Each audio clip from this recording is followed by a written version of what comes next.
Arrête et écoute-moi cette histoire, et dis dans les commentaires, si c'était toi aujourd'hui, quel choix aurais-tu fait?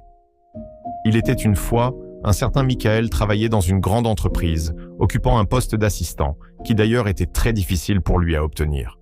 Et surtout, c'était son seul moyen de subvenir à sa famille. Michael était chrétien, intègre, fidèle à Dieu, sans compromis. Un soir, en rentrant à la maison, sa fille court vers lui en pleurs. « Papa, maman est à l'hôpital en urgence. » Michael court à l'hôpital. Le médecin lui dit « L'opération coûte 1 600 $, mais il faut au moins 500 $ maintenant, soit 300 000 francs, sinon elle ne survivra pas. » Il rentre chez lui en courant et revient avec toutes ses économies, 305 000 francs. Le lendemain, c'était dimanche, son seul jour de repos. Et ce jour-là, il devait prêcher à l'église. Mais le président de l'entreprise, témoin de son talent autrefois, l'appelle et dit « Viens travailler demain, c'est très important. Si tu viens, tu auras 2 000 $ de bonus et une promotion. Si tu refuses, tu es renvoyé. » Michael est perdu, car il sait que sans lui, il n'y a pas encore quelqu'un qui peut prêcher à sa place. Alors, il prie, il réfléchit, puis il fait un choix très difficile. Il choisit d'obéir à Dieu. Le dimanche, il va à l'église. Il a bien prêché comme il le fait d'habitude.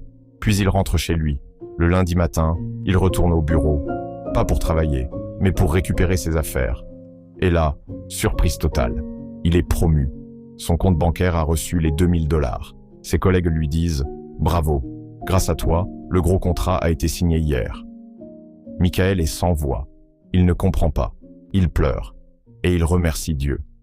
Vous savez, quand tu obéis à Dieu, Dieu honore la fidélité avant la performance.